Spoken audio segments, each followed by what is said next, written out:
Hi there, I'm Pearl Howie, and this is my podcast, Pearl Escapes Fear of Success. Now, you could be watching this on YouTube or you could be listening to it on a podcast service. Um, Either way, welcome. And excuse me if I'm a little bit stilted because this one today is really challenging. And the title of this is Getting Rich, and I'm going to talk about our fears of success and problems to do with money. And I don't know about you, but this one is a really challenging one for me, really challenging.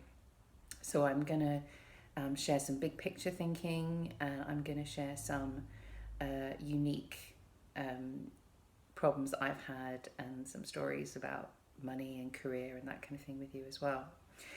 The title of this is Getting Rich, but please don't think I'm going to go get rich quick or one of those schemes, anything like that. I want to talk also about like a deep spiritual relationship with money, with wealth, with wherewithal is a great word I use, wherewithal, which is really about the stuff that comes to us that enables us to do what we want and follow our dreams. And it doesn't have to be money. So getting rich doesn't have to be money.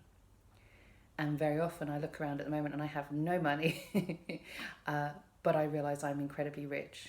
I'm so wealthy in terms of my friends, my family, the opportunities I have, the resources, my goodness, the resources, and the people who are around who support me. And also I have a huge wealth of memories and experiences because I've kind of led a very rich life.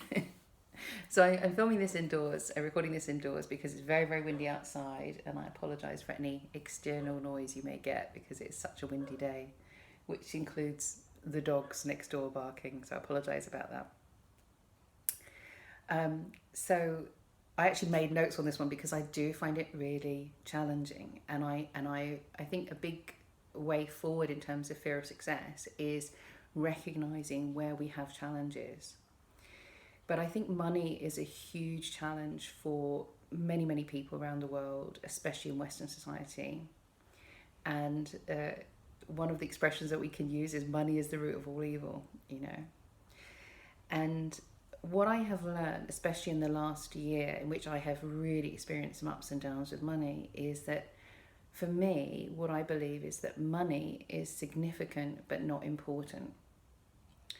So what I mean by that is over the last year or so, I've really experienced a lot of difficulties with money and with work and that kind of thing. And what I found was when I really paid attention to what I was spending, what I was earning,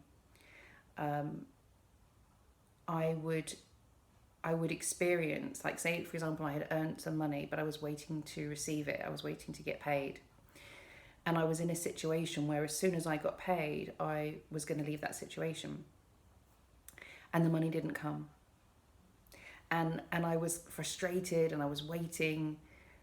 But what happened was then something happened in that situation where I thought, I'm really glad I'm still here. Even though if the money had arrived, I would have taken off. So for me, what happened was then something happened where I was glad I had kind of been held back and I was still in that situation. And then the next day the money would arrive. And this happened to me again and again and again. And also the lack of money, that need, drove me to do some work that I would never have done otherwise.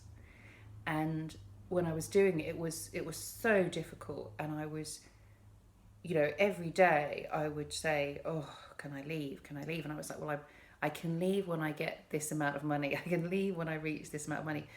And what happened was I had earned that amount of money apart from, I think, I was about £200 short of my, not so much a goal, but like, okay, when I get to this point, I can leave the situation. I will have enough enough in the bank to walk away from this when it gets bad. And I had received that and I had got that. And what did I say? About £200, something like that. And what happened was that then, that situation came to an end. And I had been doing too much work for the amount of money. And they realised that, and they said, look, we can't really afford to pay you what we should be paying you, so we're going to say goodbye. But we want to, and I said, okay. And they said, but we want to give you a little bit extra because we know that we've been underpaying you. We know that we've been taking advantage of you. I said, okay. And I wouldn't have normally said this, but something inside me said, go and ask them how much. And I said, so how much extra are you going to give me? And it was exactly that amount of money. It was exactly that amount of money that told me that significant amount of money was, it's time to leave this stage. It's time to leave this situation and move on to whatever's next. Go move on to whatever's next. And so for me, I look at money as being, as I say, significant but not important. And so I'm aware of it and aware of, the right amounts coming to me from here, there and everywhere, and not allowing a concept of lack, because sometimes we do that as well. Like I say it to myself, I don't have any money. When really, if I look at it, I can say, actually, I've got enough money to take the next step. I've got enough money to do something. And what I've found working with other people in terms of my business, Pearl Escapes, in terms of helping people escape, helping people to do the thing that makes them feel alive, is that when I sit down and have a conversation with somebody, it starts like this, and it goes, they say to me, well, I want to do this, but I can't afford to do it.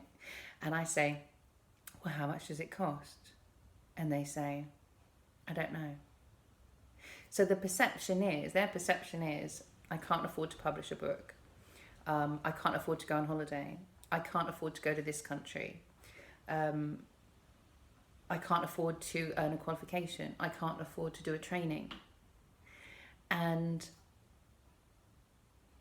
one of the things that I do, and it's a really basic part of working with somebody and helping somebody, is to actually quantify and figure out how much something's going to cost.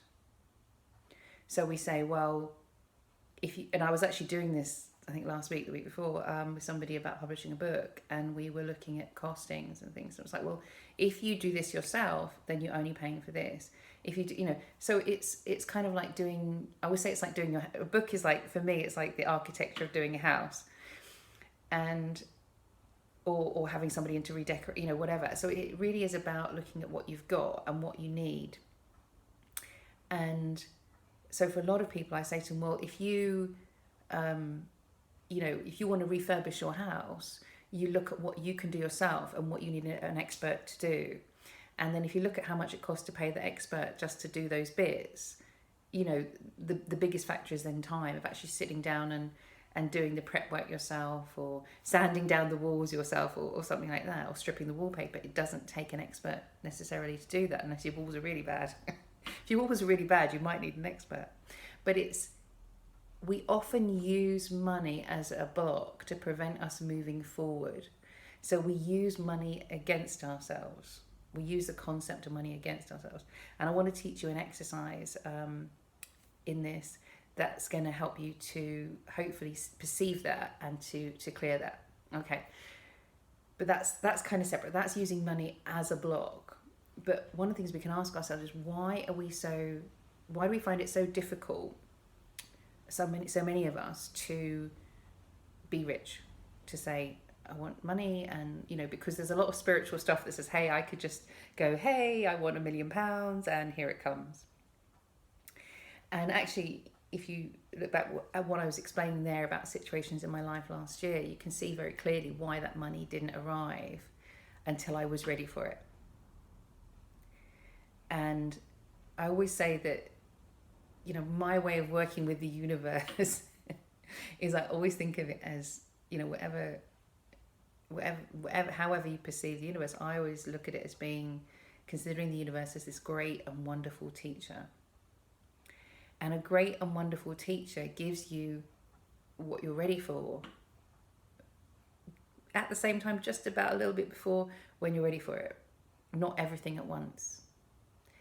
And the way that a lot of us react and respond to the universe, especially when you read certain spiritual books, is to behave like a spoiled 3-year-old. Being in the supermarket, we see all these lovely goodies at the checkout, and we say, I want sweeties, I want sweeties, I want sweeties, I want sweeties. And if we do that sometimes as a loving parent or teacher, the universe goes, okay, then here's the sweeties, and you're going to have a toothache, you know. But if we're working, you know, with the universe and trusting and surrendering to the universe, we can accept that the right amount of money is coming to us.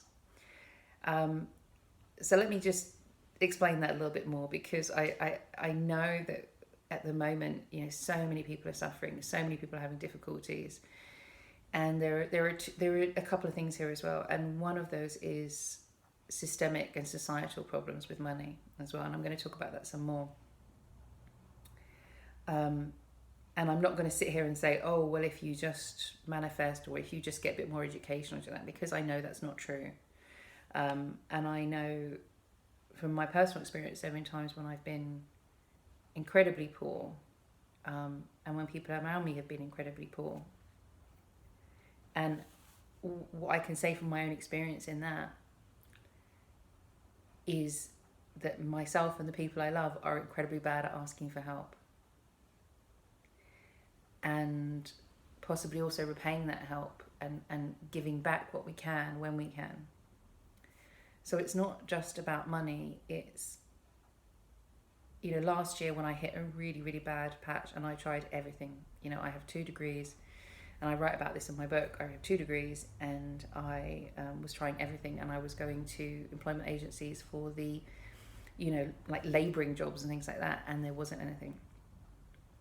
And I had never been in that experience in my life, never been in that situation in my life, apart from when I'd had really bad ill health and I couldn't work. And I kept thinking, you know, and it's funny, I also write about this in my book, I kept thinking, something will show up, something will show up, someone will come and save me, I will get a job, something will happen, you know. And it really took me a lot to suddenly realise that my only choice, you know, my choice was really to turn to people who I was feeling very resentful of, who I was really annoyed with, but who were my family, you know, and who I had to reach out to, and I had to ask for help. And when I did that, you know, I didn't know if I was going to get that help. I didn't know if I would be accepted. But it was my last resort. You know, the universe had kind of cornered me and got me in a place of having to take that step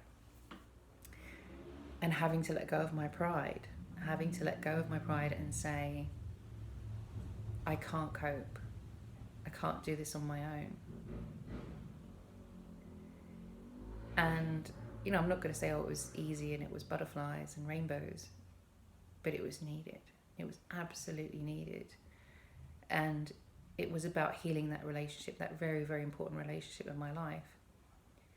And it was about me learning that, you know, no matter what that person might say, you know, at times about money and things like that, they've got my back. They absolutely have my back.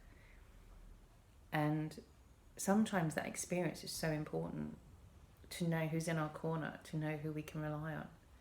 Because sometimes those people are people that let us down. You know, they let us down about stupid things. They let us down about annoying things. They let us down about things that make you cry, make me cry. And sometimes we just need to trust them one more time.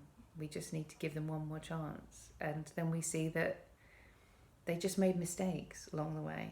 You know, we made mistakes along the way. But at the root of it, that relationship is golden. And again, somebody said something on a talk I was watching, a shaman. She was talking about this time of coronavirus and lockdown. And she said that most of us are very uncomfortable in this because we feel cornered. And that really spoke to me, because that was how I've been feeling, because this situation is pushing me into areas that I probably would never go into if I wasn't cornered, if I didn't have no other option. And that includes applying for government funding and benefits, things like that. So, and what I learned when I did that was like, oh, I should have done this a month ago. I should have, I should have applied for this a long time ago. But so far, so good. So far, so good. And if you're out there and you're struggling so much with money and you've hit a wall, what I can say to you is to really look at every option, even if the options you think are not an option. And, for many people, it's things like going to food banks, or speaking to your landlord about holding back the rent. It might be having really difficult conversations with the bank. And I've been there. When the bank was my landlord because I had a mortgage. And I've been there having to sit on the phone with debt counsellors. And it's a really big thing in your life, I think, when you hit what I would call rock bottom in terms of finance, because it forces us to think about what's important and what's valuable and what we can let go of. And one of my books is called Take What You Need, Camino de la Luna, Take What You Need. And that's really about going on the Camino de Santiago. But it's really about, for me, when I did that, it was about coming back to a lot of experiences from my childhood when we were very poor. And I grew up in the 70s and 80s. And I think the 70s was okay because everybody was poor. And then the 80s was kind of difficult because the perception was that everybody was wealthy and everybody was rich. And you had to have the right clothes. Excuse me. And, wearing secondhand clothes was just horrible. Especially being a teenage girl and not being able to keep up with fashions and things like that. But one of the things I learned, really, really going into that Camino de Santiago and going back to what was important, a lot of it was about healing again. Healing the pain of being judged for being poor, healing the pain of not being able to do things because of being poor. And it's kind of funny in a way with coronavirus in England, a lot of us are poor. There's a lot of people who are poorer than they've ever been. And for me, this is not the poorest I've ever been. And we're going through a very difficult time, but there's an awful lot to learn from it. And my nephew, I won't go into this too much, but my nephew always says when we talk about our childhood, he says, you sound like you grew up in like the 1950s or something. Because we always talk about like not having a television or not having central heating or, all kinds of things, that we did and didn't have, and having to wash things by, not having a washing machine, having to wash blankets and things by hand, which many, many people will never have that experience in their life. And I consider that, to be honest, right now, with certain things I've had to do during coronavirus for various reasons, I sort of think, well, I know how to do this. I know how to make do and mend. I know how to get by without being able to just buy something. I know how to work around. And as long as my mother always says, as long as you've got a roof over your head and enough food to eat, you're okay. It's just, don't worry too much. But another thing that we have in terms of money is we have an awful lot of hang-ups, in terms of prestige, society, peer pressure, class system in England, being able to afford to, say, send your kids to private school, or what kind of car you drive. So there's a lot of hang-ups and judgments we have about money, and it's always worth looking at that. It's always worth examining what we see when we see, a shiny status symbol on a car. Why do we have a status symbol that's a car we can drive, something we can buy? Why is a status symbol fashion? And I went to London Fashion Week in February, and I keep mentioning that because it really, thinking about those things, it's like, well, why is it important that you have a certain label on your clothes? And for me, that the 80s, that was like really tough, not being able to have any, I didn't have any branded goods. There was no branded goods. It was, we didn't even have supermarket clothes back then. It was the very, the sale items, it was jumble sales. It was I don't think we even have jumble sales really in England anymore. But back then, that was where you got cheap clothes. Anyway, moving on. I've got my notes here. I don't want to get too distracted. So before we go on, I just want to say, if you are struggling with money and with concepts about money, two very great teachers are Ken Honda, who wrote a book called Happy Money, and he's got loads of videos about money, and Alvin Hall, great teacher about money. And they also talk about our emotional relationship with money. And one of the things I like is when Ken Honda talks about a sweet spot with money, and how he's worked with so many people, and what he finds is really, I think it's about $80,000 is about the maximum that we can earn before the money starts to become a burden on us. And I find that really interesting, because we always think about money, money, money. And I think what this time is also showing us is how a lot of our concepts about money and the system of money are really out of whack. When we look at how many billionaires there are, or how much wealth certain people have,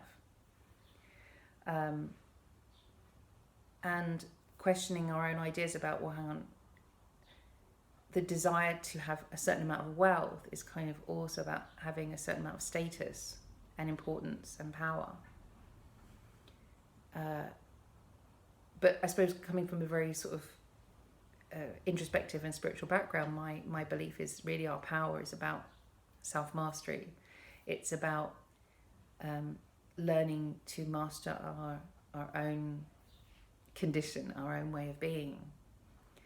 And so, and when we look very often at people who are very, very wealthy, we can say, well, actually, where are they in terms of what we might call personal power, where we might call not flying off the handle, not abusing others, not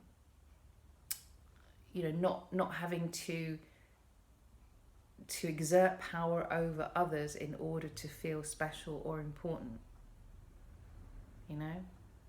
And I think most of us can probably relate to that, in terms of if we've ever worked in a business where there are other people around, that very often we might have had a boss or a colleague who uses that power to put other people down, who uses the fact that they are this important to try and push other people around. And that's also a little bit about how our corporate structures, our company structures, have gone out of whack also. And I'm going to talk about a little bit about that in terms of my personal experience when I talk about systemic problems with money and getting rich and earning a decent living, just earning enough money to take care of your family and look after yourself. Because I think for most of us, for me, that's what I want to do, is I want to earn enough money and then go and do other things. Not to be obsessed with money, not to let money rule me. So actually, another really interesting person is Tim Ferriss. If you've ever read the book, The 4-Hour Workweek, and I can't wholeheartedly recommend him and his book, but it's got some very interesting points in it. And one of the interesting points is that he says that most people don't want to be millionaires, they want to live like millionaires. And when I look back at my life, I think, well, actually, I've kind of done that, really, because what I've done is I've been rich at times. So I'm not rich, but I have been rich, and I've had high-paying jobs. I've had grants and funding. I've had inheritances from people, and I also sold my house. So each of those different times meant there was a lot of money in my pocket. But I've also spent a lot of time not being rich as well. But if I look a little bit at those reasons why I've been rich, I think, well, those high-paying jobs were not much fun. When I got the grants and funding, that was because I was poor. I got inheritances, but obviously it was very related with sadness because people were dying. And when I sold my house, it was I definitely gave up something in order to have that money. and had to let go. So each of those times when I've been quite wealthy have also been, for me, attached to, I would say, emotional distress. And that may be a reason why some of us have a difficulty with earning a lot of money, because we then build up a concept in our mind that we can only be wealthy if we're prepared to be unhappy for it. I'm hoping to break that. So I will just say as well that I've actually not had a proper job for about 10 years. I've worked for myself, I had my own business for 10 years. Is this the most difficult year? No. It's one of the most difficult years, like financially. But I think for me, what makes it easier is that so many other people are in the same boat. You know, I don't feel alone with this. Whereas other times when my business was going down the pan, or I was really struggling, I felt very alone. And it was actually only when I reached out for help that I got the message, I got the memo, you know, from the debt counselors and people like that, you know what, this is a really hard time for everybody. So I've basically had my own business pretty much since the last recession. Excuse me, and it's gone up and it's gone down. But I've never worked as hard as I have done working for myself, and I've never been so rewarded. Not necessarily financially, but when I set out and I called myself Explorer in Chief, I decided I was going to do all the things that really made me happy, that excited me. I was going to explore all the different things that I was interested in.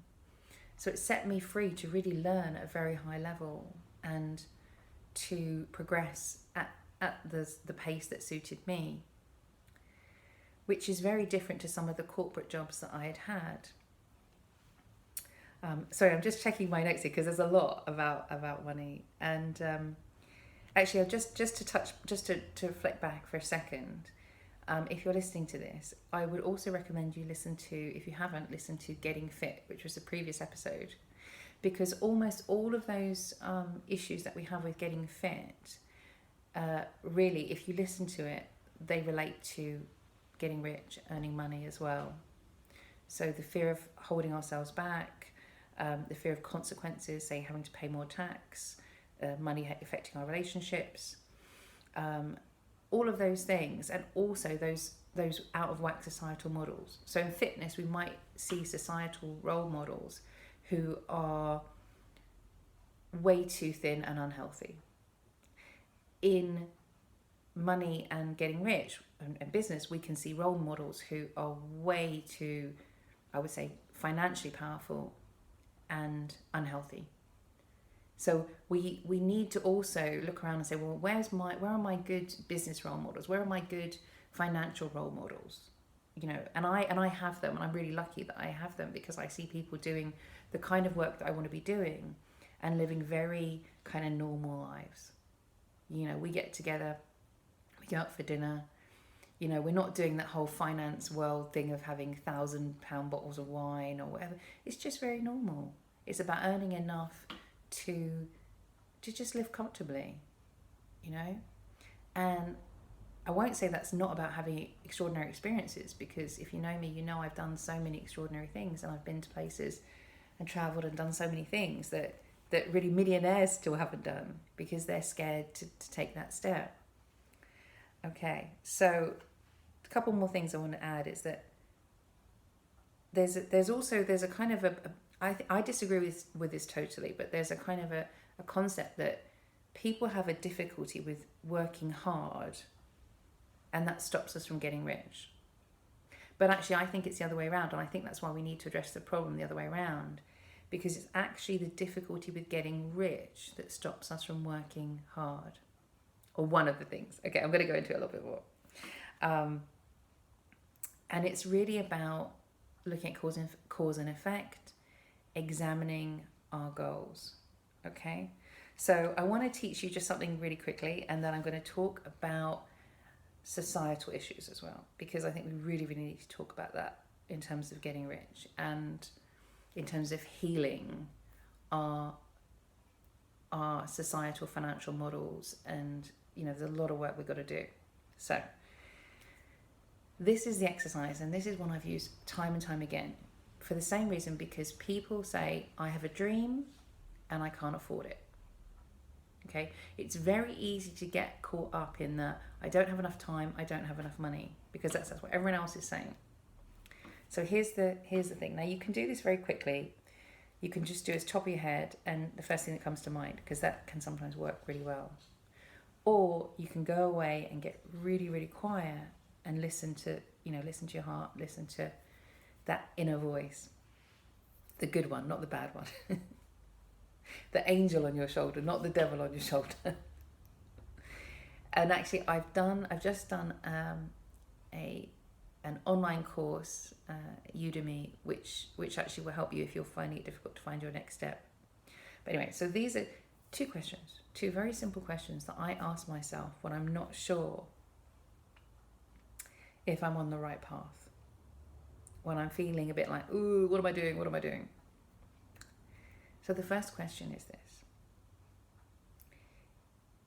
If you had 6 months to live, what would you do? And that's it. Stop thinking about pensions and 5 years, 10 years, whatever, and just focus on 6 months. If you had 6 months to live, what would you do? And the second one is, if I had all the time and money in the world, what would I do? Now, the first time you do this, it might freak you out a little bit. You might get a kind of a knee-jerk reaction. You might get I'd buy a big house and da-da-da-da. And maybe you would. But what I usually find when I do this exercise, when I get really, really honest, is I realise that I'm either on the right path. So for example, if I'm writing a book, and it takes quite a long time sometimes for me to write a book, very often I question it. On the way I question it, I say, am I doing the right thing? Should I just quit this book? Should I go and do something else? It's not going to be ready for blah, blah, blah. And I say, well, what would I do if I only had 6 months to live? And very often the answer comes out, you've got to finish this book. This is something you've got to do in your lifetime, so do that. If I had all the time and money in the world, again, what would I be doing? And I go, well, there's a lot of things I do, but first of all, I finished writing this book. And that helps me to clarify, am I on the right path? Am I going in the right direction? Is this what I should be doing? And for me, if the answer to those two things is the same, then I realise I just need to check in with myself. I just need to check in and say, yeah. And one of the other things is, very often if we look at it in terms of, now there's a lot of great life coaching books will talk about, looking at things in terms of 1 year or 5 years or this or that, the other. One of the things I find, if you look at sort of 6 months, especially if you're starting your own business, you can look at it and say, okay, if I start my own business and it goes horribly wrong, I kind of have about 6 months to figure that out and to reframe and to go a different way. Of course, that's without huge catastrophes hitting like where we are at the moment. And but we also see so many people who had very big plans or established plans, established businesses, have also been hit by this.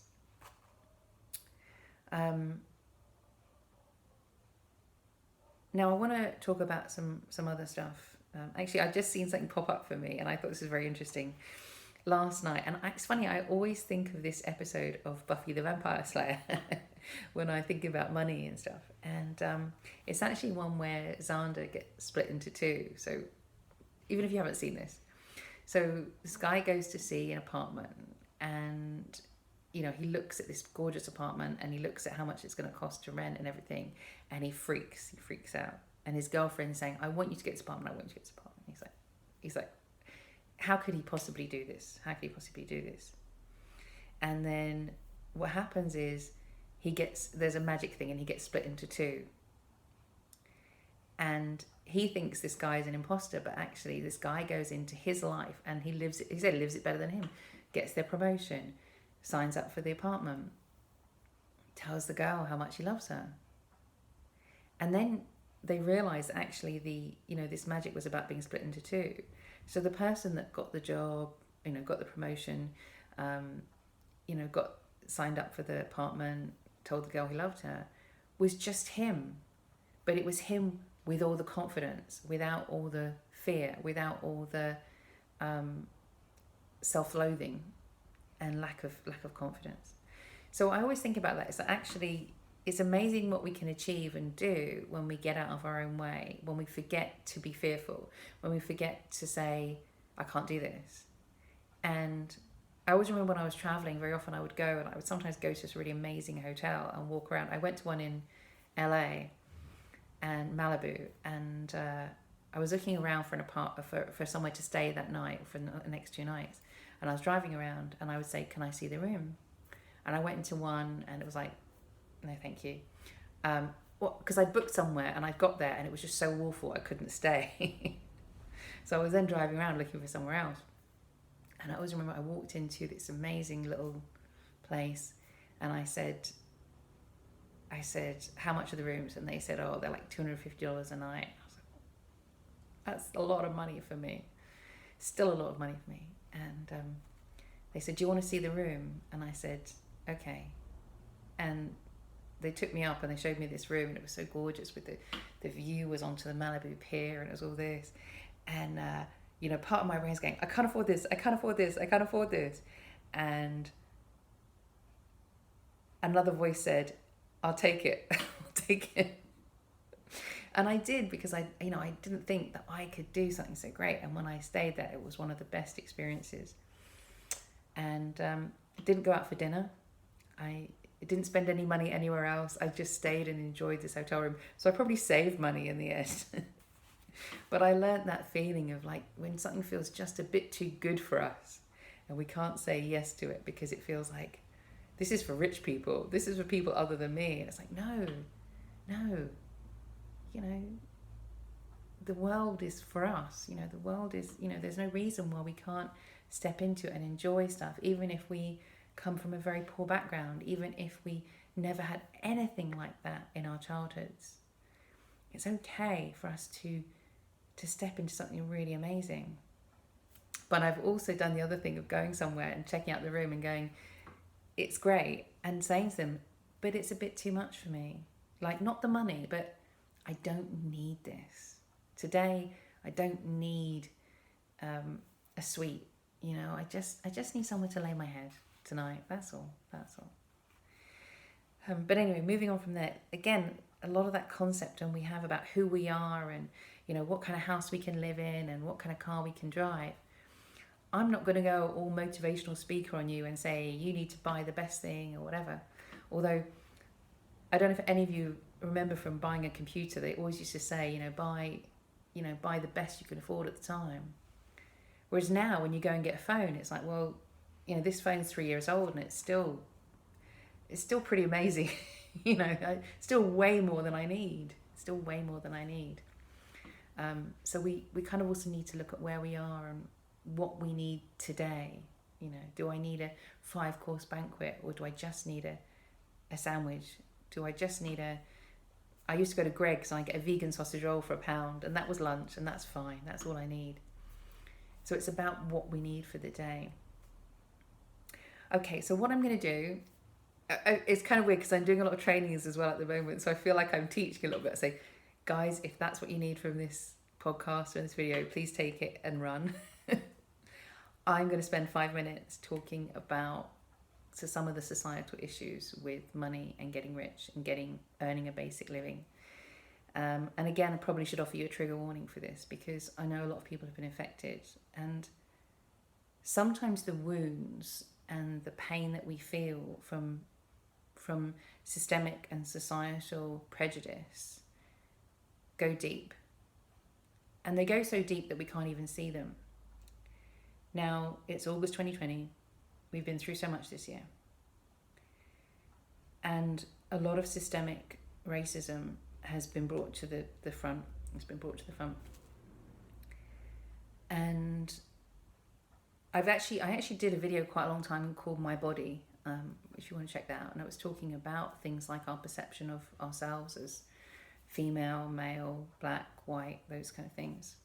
And I talked a little bit about, the thing is, my name is Pearl Howie. And in England, that means that my name is often perceived as black, Asian, Jewish.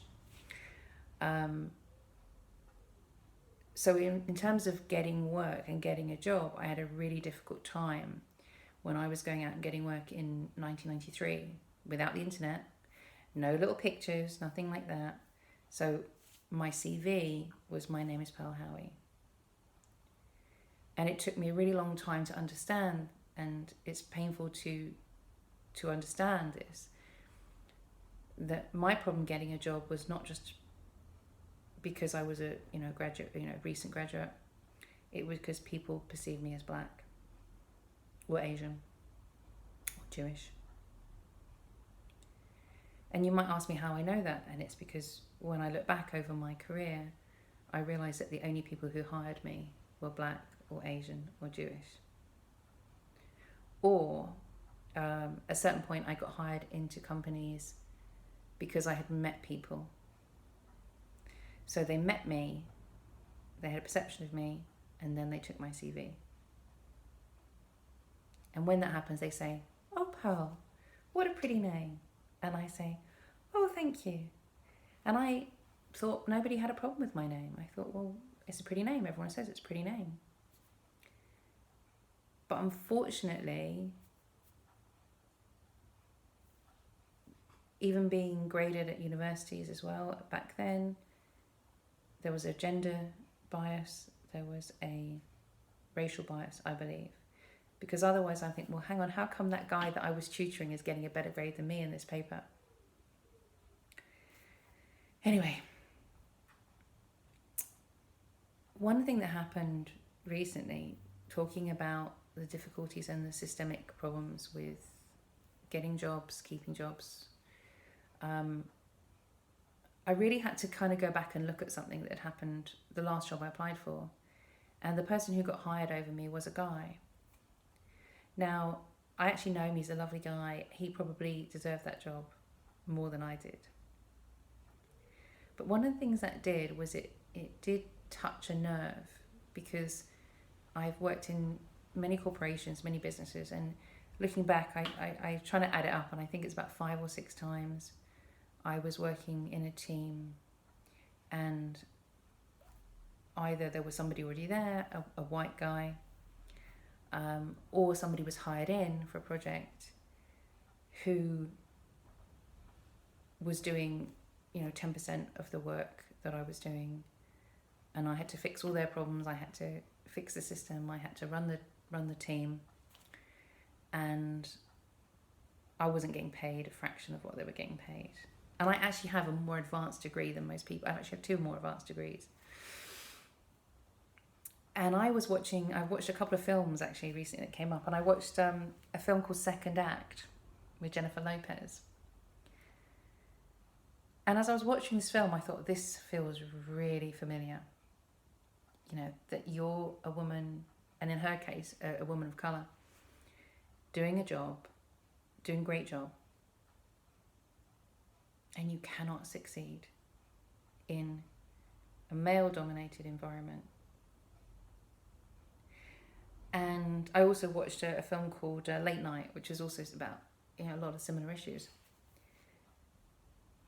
And it was very, I really loved that. Those films are so funny. I really enjoyed them.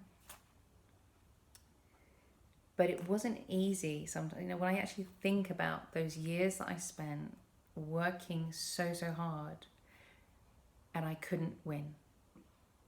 I could never, despite having the degrees, despite having the qualifications, despite doing the work, despite busting, and fixing all of their work.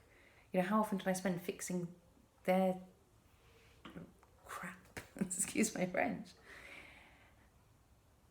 And it, I think I did not want to admit it before. And I look back and I think about, when I say about my reasons for leaving each job, one job, I actually used it as the reason to leave, because I really wanted to leave this company. I actually realised the company was a bit dodgy. It was a film company. I think it was a bit of a front.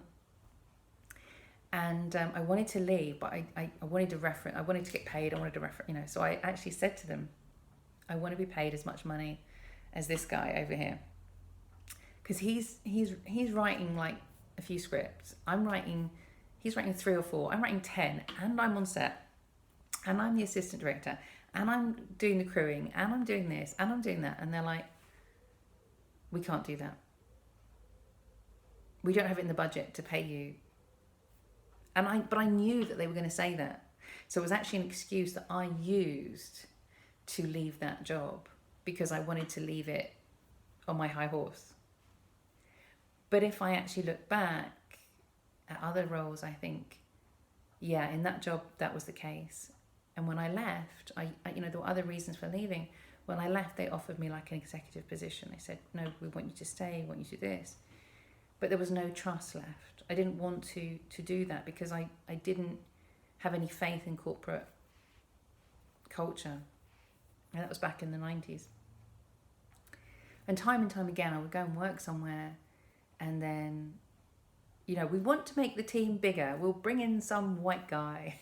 Excuse me, I have a lot of white friends. I'm not, nothing personal. But, it's that mindset of, okay, we want to promote the team. We want to let's bring in some white guy. And then I have to train him to do the job. He doesn't really understand it. I don't get paid anymore. And he's still useless. So I end up doing, we get another headcount and I end up doing more work.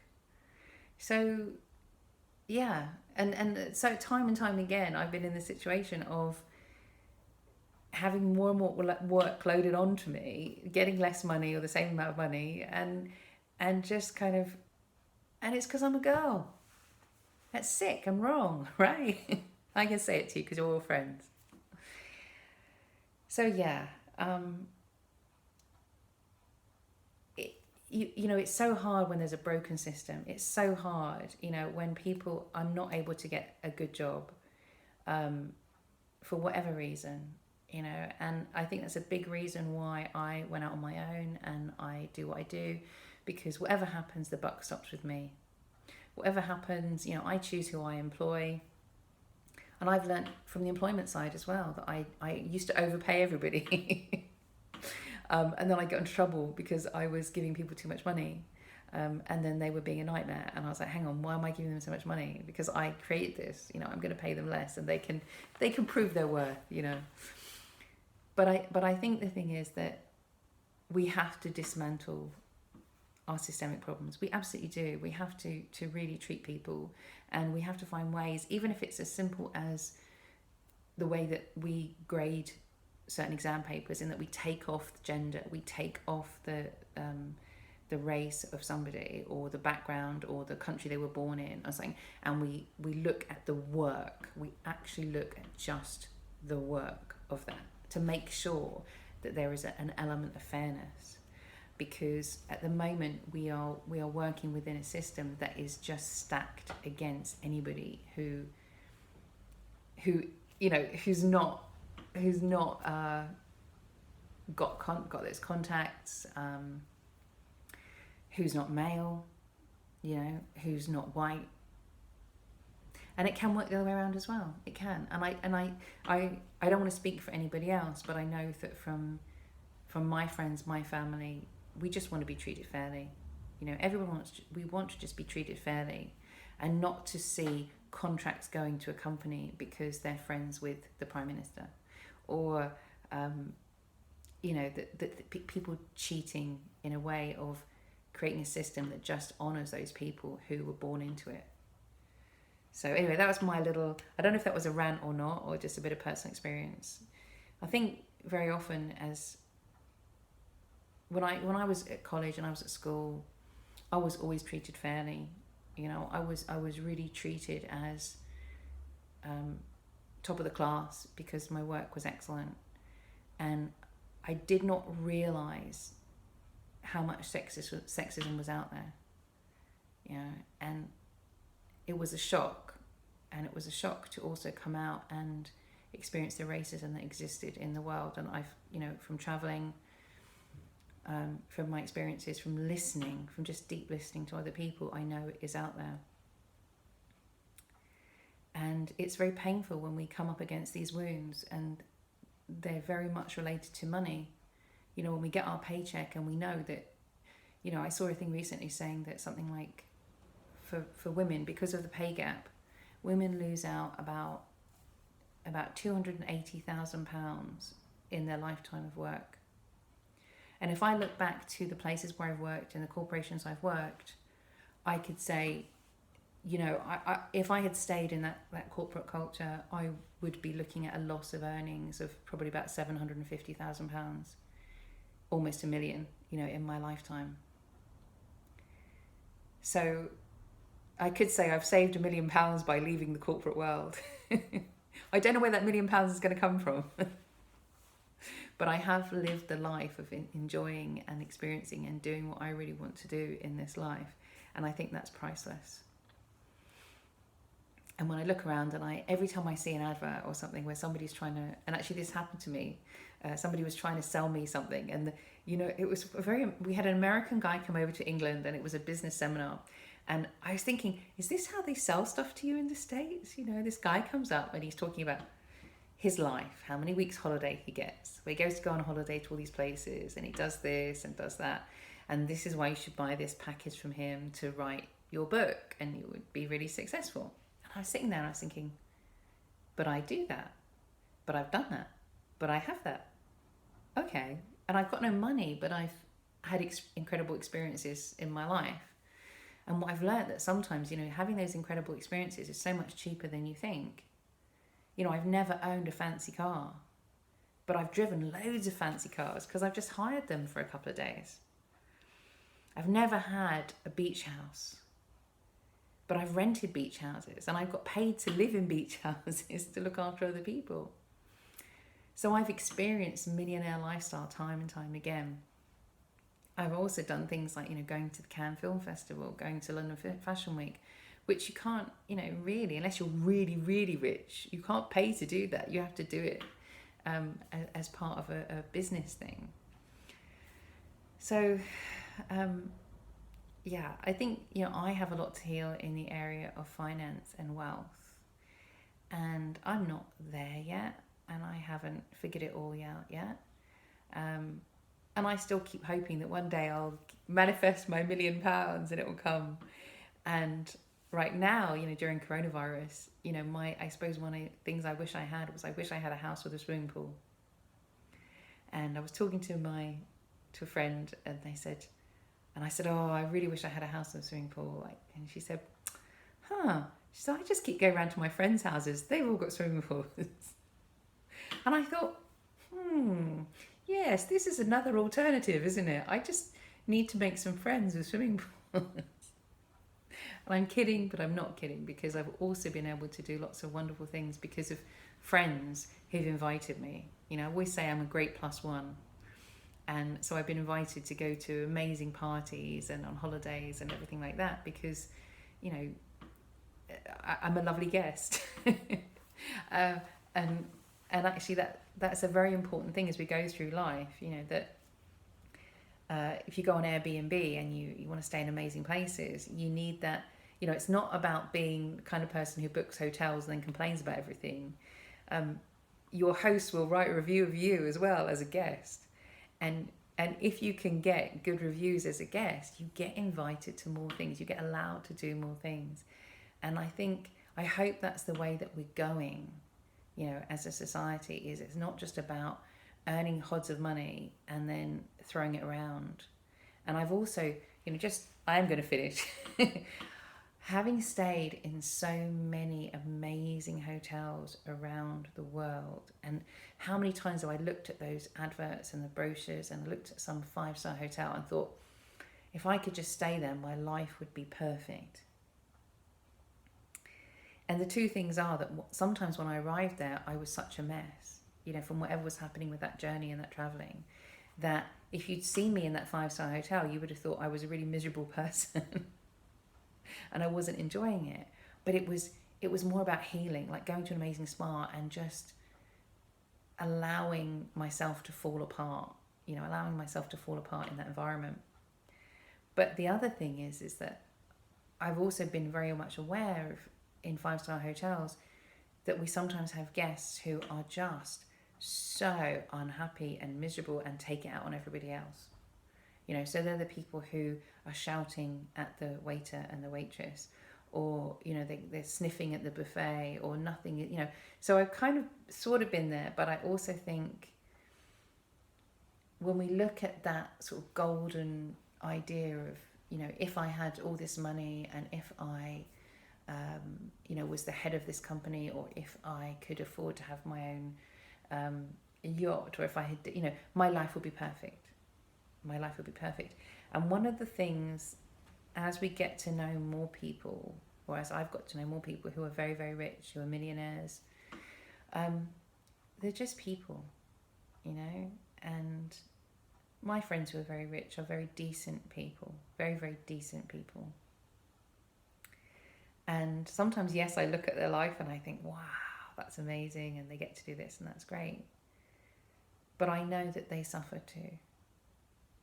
They're human, and none of us, no matter how much money we have, will escape from losing the people we love, from difficulties in life, from ill health. None of us will escape from that. And if we think we earn enough money that we can insulate ourselves from life, we will be disappointed. Because for me, I don't think that's the purpose of money. And I think this time is stripping that away from a lot of people. It's challenging when we look at it. We say,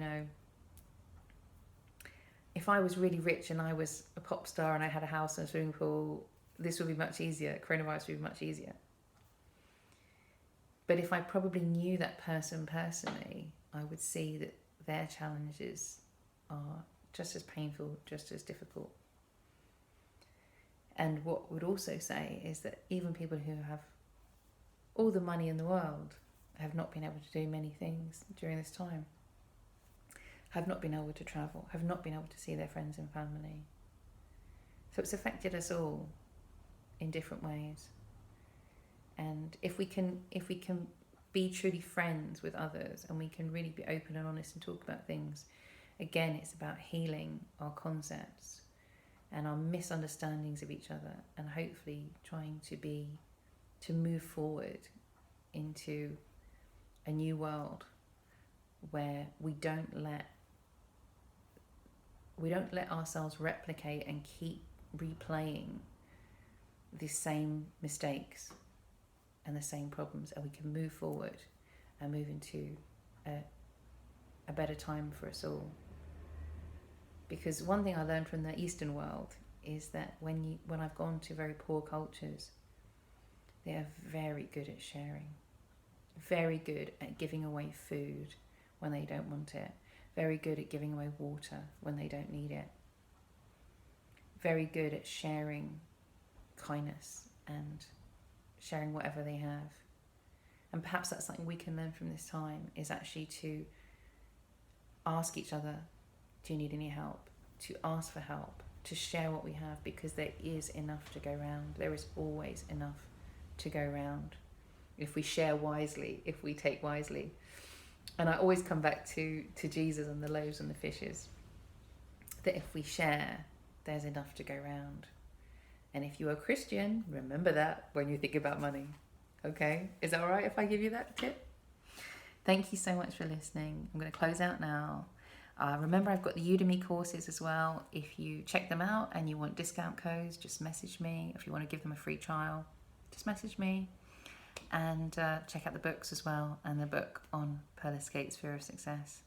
And I really hope this helps, because I know for me that money is a big issue, and can cause a lot of pain and suffering. So I hope that this helps you to move forward and to let go of that pain and suffering, and to really truly enjoy life. Okay? Take care. See you soon.